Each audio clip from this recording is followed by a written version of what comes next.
नहमदुहु व नुसल्ली अला रसूलिहिल करीम अम्मा बाद फ़अऊज़ु बिल्लाहि मिनश शैतानिर रजीम। अस्सलामु अलैकुम, कैसे हैं आप सब? आई होप कि आप सब खैरियत से होंगे। आज का जो मेरा टॉपिक है वो है रमज़ान में औरत का क्या किरदार होता है। देखिए, रमज़ान में हर इबादत का जो अजर है ना वो 7 गुना बढ़ जाता है। तो जहाँ तक मेरी राय है वो ये है कि ख़वातीन को जो है 7 गुना ज़्यादा सवाब मिलता है, क्योंकि ख़वातीन ज़्यादा काम करती हैं।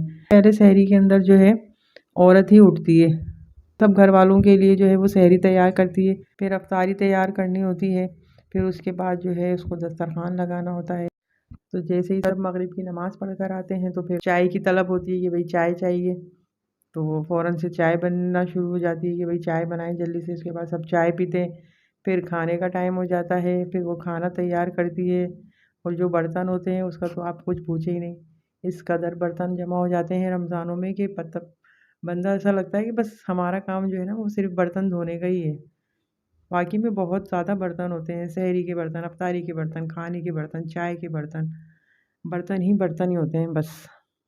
अब इन सब कामों के अंदर होता क्या है कि औरत भी एक इंसान है, जज्बाती तौर पे तो वैसे ही वो बहुत नाजुक है, इसके भी एहसासात हो सकता है कि उससे नमक जो है वो कम और ज़्यादा भी हो सकता है, भूल चूक भी हो सकती है, थकन और कमज़ोरी की वजह से चाय लेट भी हो सकती है, बर्तन धोने में थोड़ा वक्त ज़्यादा भी लग सकता है, चीनी और पत्ती का लेवल भी ऊपर नीचे हो सकता है। तो इसका मतलब ये नहीं है कि आप उसको 2-4 बातें सुनाएं, आपसे सिर्फ ये इल्तिमास है कि आप इनका शुक्रिया अदा कर दिया करें। और अगर शुक्रिया अदा नहीं कर सकते तो आप थोड़ा सा जो है ना हाइपर ना हुआ करें, थोड़ा सा बर्दाश्त किया करें। रमज़ान तो वैसे भी हमें बर्दाश्त का दर्स देता है ना, पूरा दिन हम बर्दाश्त ही तो कर रहे होते हैं, भूख और प्यास। तो हम अपने गुस्से को भी तो कंट्रोल कर सकते हैं ना। ज़रा ज़रा सी चीज़ों पे हाइपर मत हो जाया करें। घर की सारी औरतें, हो वो माँ हो, बीवी हो, बेटी हो, बहन हो या कोई और रिश्ता, उनका लाजमी ख्याल रखना चाहिए। आखिर वो भी तो हमारी तरह इंसान है। आखिर में मैं अपनी बात इस कॉल पे ख़त्म करूँगी कि जो शख्स रमज़ान में भी नफ़ा नहीं कमा सकता तो वो कब नफ़ा कमाएगा। जो इंसान रमज़ान में अल्लाह के करीब नहीं हो सका तो वो कब अल्लाह के करीब होगा।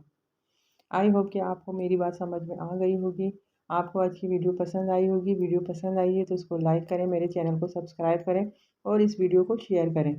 कल तक के लिए इजाज़त दीजिए। अस्सलामु अलैकुम वरहमतुल्लाहि वबरकातुहू।